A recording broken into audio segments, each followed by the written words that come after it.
Salut à toi. Dans cette nouvelle vidéo, nous allons expliquer le concept de Proof of Work. Tu l'as certainement remarqué en faisant tes propres recherches, les crypto-monnaies utilisent deux consensus de validation des blocs, soit la Proof of Work, soit la Proof of Stake. D'ailleurs, si tu es intéressé pour comprendre le concept de cette dernière, je te laisse suivre ma vidéo sur ce sujet. Quant à la Proof of Work, c'est celle qui est toujours utilisée par le Bitcoin aujourd'hui et on va voir ensemble comment cela fonctionne. Avant toute chose, il est utile de rappeler ce qu'est un consensus et pourquoi il est avant tout utile dans un système qui utilise et fait transiter des données. Si on prend l'exemple concret d'un dossier très volumineux dans notre vie, par exemple notre propre dossier médical, eh bien ça va être le rôle de ton médecin, c'est-à-dire une seule personne, de mettre à jour, maintenir, supprimer ou encore ajouter de nouvelles informations à ton sujet et ainsi ajouter cela dans une base de données. C'est bien cette unique personne qui a techniquement la légitimité de pouvoir contrôler tes données et par exemple supprimer ton dossier médical s'il le souhaitait. Dans les blockchains, ce principe n'est pas du tout applicable puisque ces dernières opèrent donc sur une chaîne distribuée qui est également autonome, c'est-à-dire que personne ne peut la contrôler. En fait, au lieu de cela, les contributions sur la chaîne proviennent de centaines, voire de milliers d'utilisateurs qui participent au réseau pour le rendre fonctionnel. C'est le principal avantage de ce type de consensus.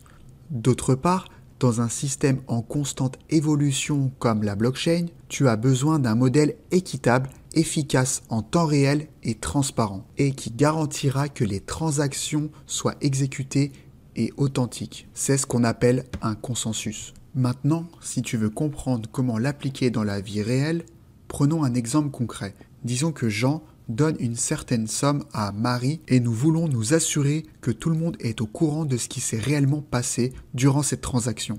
En d'autres termes, que tout le monde possède la même base de données à jour ayant atteint le même consensus pour cette transaction. Maintenant qu'on sait ce que c'est un consensus, comment faire pour s'assurer que tout le monde soit effectivement bien au courant de cette transaction? Eh bien, cela va être possible grâce au mécanisme de la preuve de travail.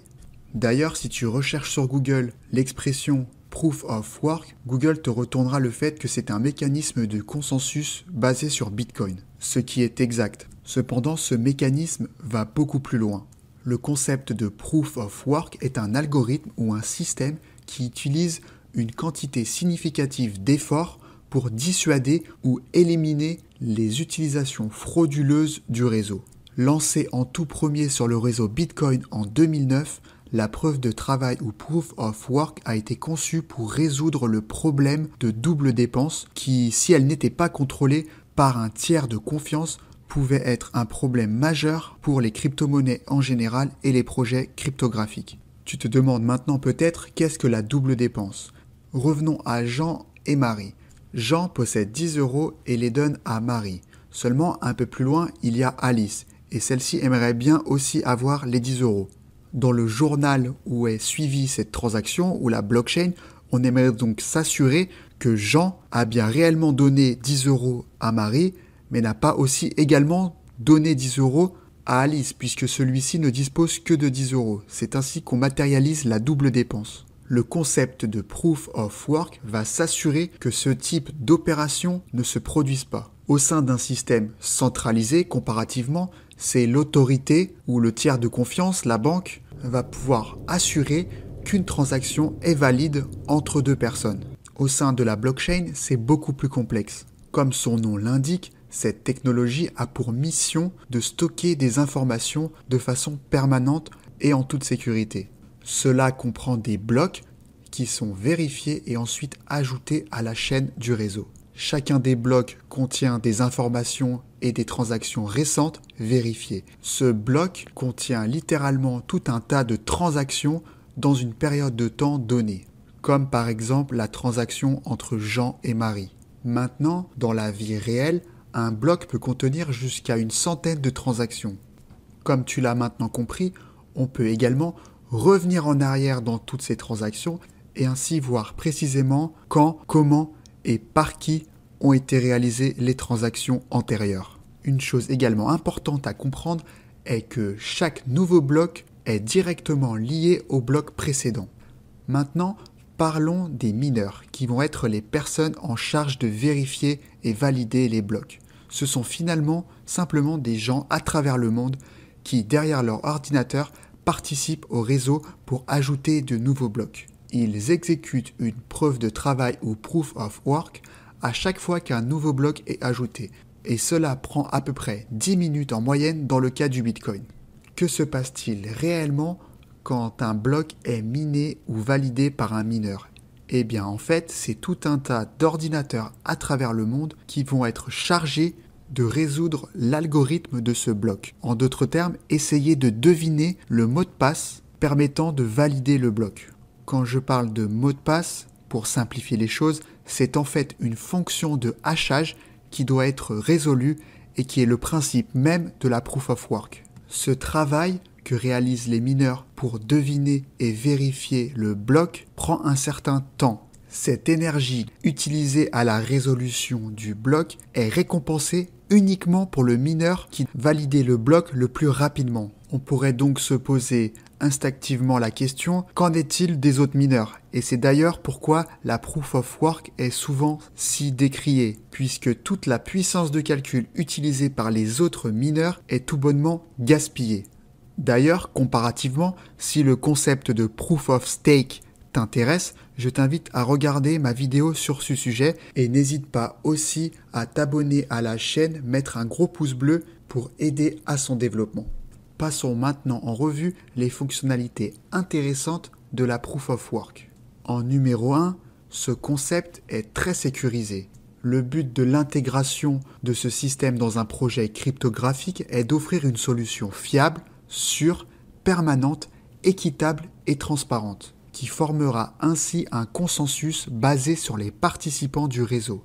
Aujourd'hui, pour un réseau étendu comme Bitcoin, il faudrait une quantité astronomique de puissance de calcul, mais également d'argent pour que des mineurs mal intentionnés puissent nuire au réseau et ajouter des blocs frauduleux pour détourner l'argent des personnes.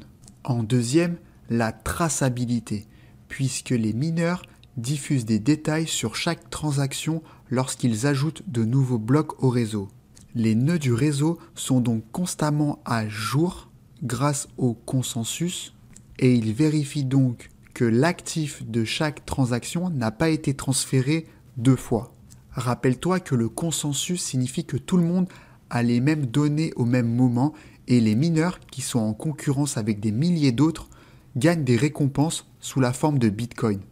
Le mineur qui a résolu l'énigme ou plutôt la fonction de hachage obtient une récompense et ensuite il donne la solution qu'il a trouvée à tous les autres pour qu'ils l'ajoutent à leur registre et puissent commencer à travailler sur une nouvelle résolution. Maintenant, la preuve de travail ou proof of work est relativement imparfaite, notamment sur les aspects de consommation électrique. Du fait que ce réseau ne fait que s'étendre et de plus en plus de personnes s'y intéressent, sa consommation électrique explose. Par exemple, une étude de 2019 de la BBC explique que sa consommation électrique est supérieure à celle d'un pays comme la Suisse. Du coup, ça le rend très mauvais pour l'environnement.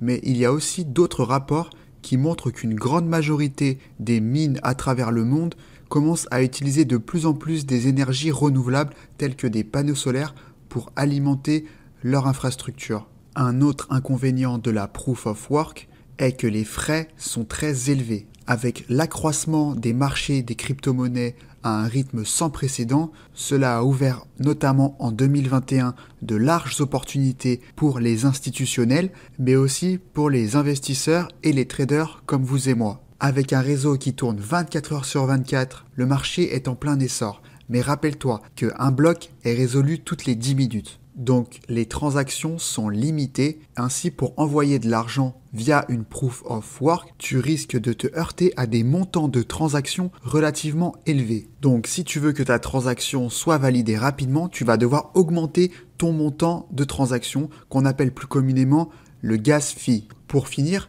voici quelques projets qui utilisent aujourd'hui la Proof of Work. Parmi eux, notamment, on retrouve le Bitcoin, l'Ethereum, qui, comme tu le sais probablement, tente de migrer vers Ethereum 2.0 et donc la Proof of Stake, et d'autres réseaux un peu moins connus comme Litecoin, Monero, Zcash, etc. utilisent la Proof of Work parce que cela résout le problème de consensus et de double dépense. En conclusion, la Proof of Work a de nombreux avantages. C'est elle qui a été à l'origine du Bitcoin et de la création des crypto-actifs. Ce mécanisme a aussi un certain nombre d'inconvénients que tente de résoudre la Proof of Stake dont s'inspirent tous les nouveaux projets aujourd'hui. J'espère que tu as apprécié cette vidéo. Si c'est le cas, clique sur le bouton j'aime, abonne-toi à la chaîne et laisse un commentaire. Je serai ravi d'y répondre. Allez, ciao!